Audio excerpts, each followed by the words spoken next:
120 పరుగులు. జస్ట్ 120 పరుగులు. ఈ టార్గెట్ ను చేస్ చేయడం అంత ఈజీ ఏమి కాదు. పిచ్ ఎంత బౌలింగ్ కు అనుకూలించినా ఎవరో ఒకరు క్రీజ్లో నిలబడ్డా లక్ష్యాన్ని ఛేదించవచ్చు. కానీ team India captain Rohit Sharma, strike bowler Jasprit Bumrah మాత్రం బలంగా నమ్మారు. చివరి వరకు పోరాటం చేయాలనే లక్ష్యంతోనే కనిపించారు. ఏ దశలోనూ పట్టు వదలలేదు. కెప్టెన్ గా రోహిత్ తన అనుభవాన్ని వినియోగించుకున్నాడు. ఐపీఎల్లో తక్కువ స్కోర్లను కూడా డిఫెండ్ చేసుకున్న విషయాన్ని గుర్తు చేసుకున్నాడు. ఐపీఎల్లో రోహిత్ శర్మకు కెప్టెన్ గా సుదీర్ఘమైన అనుభవం ఉంది. కొన్ని మ్యాచ్ల్లో 129 నుంచి 149 వరకు నమోదైన స్కోర్లను కూడా డిఫెండ్ చేసుకున్నాడు. ముంబై ఇండియన్స్ కు కెప్టెన్ గా 3 సార్లు తక్కువ స్కోర్లను కాపాడుకొని విజయాన్ని అందించాడు. డెక్కన్ చార్జర్స్ లో ప్లేయర్ గా ఉన్నప్పుడు అలాంటి అనుభవాన్ని చూశాడు. అయినా దాయాదుల మ్యాచ్కు ఆతిథ్యం ఇచ్చింది ఫ్లాట్ పిచ్ ఏమీ కాదు, బౌలర్లకు అనుకూలించే పిచ్చే. పాకిస్తాన్తో మ్యాచ్కు ముందు ఇదే వేదికలో రోహిత్ సేన 2 మ్యాచ్లు ఆడింది. తొలుత బంగ్లాదేశ్తో వార్మప్ మ్యాచ్లో తలపడింది. ఆ తర్వాత గ్రూప్ ఏ మ్యాచ్లో ఐర్లాండ్ను ఢీకొట్టింది. న్యూయార్క్లో 170 నుండి 180 పరుగులు చేసే పిచ్ కాదని రోహిత్కు తెలుసు.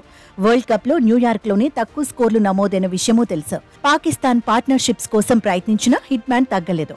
ఒత్తిడి పెంచి వికెట్లు తీయడమే కీలకమని నమ్మాడు. అందుకు తగినట్టే ప్రణాళికలు అమలు చేశాడు. అయితే ఓ దశలో పాకిస్తాన్ 70 పరుగులకు 2 వికెట్లు కోల్పోయి పటిష్టంగానే ఉంది. సాధారణంగా అయితే అలాంటి సిచ్యువేషన్ను చూసి బౌలర్లు చేతులెత్తేశారు.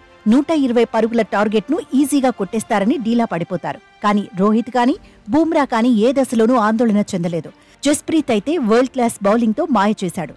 సరైన బంతులు సంధిస్తే పాకిస్తాన్ను బోల్తా కొట్టించవచ్చని నమ్మాడు. ఐపీఎల్లో ఫ్లాట్ పిచ్ల మీద వికెట్లు తీసిన బుమ్రాకు న్యూయార్క్ పిచ్ మరింత ఎనర్జీని ఇచ్చింది. ఆత్మవిశ్వాసం బూస్ట్లా పనిచేసింది. కెప్టెన్ రోహిత్ మద్దతు కూడా ప్రత్యర్థులను దెబ్బకొట్టడానికి కారణమైంది. బుమ్రా ఇచ్చిన జోష్ను ఆఖరి ఓవర్లో హర్షదీప్ సింగ్ కూడా కొనసాగించాడు.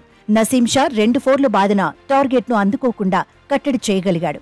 మొత్తంగా రోహిత్ శర్మ, బుమ్రా నమ్మకమే టీమిండియాను గెలిపించింది. పాక్పై విజయంలో బుమ్రా కీలక పాత్ర పోషించాడు. ఇతర బౌలర్లు కూడా తలా ఓ చేయి వేశారు. బుమ్రా 4 ఓవర్లలో 14 పరుగులే ఇచ్చాడు.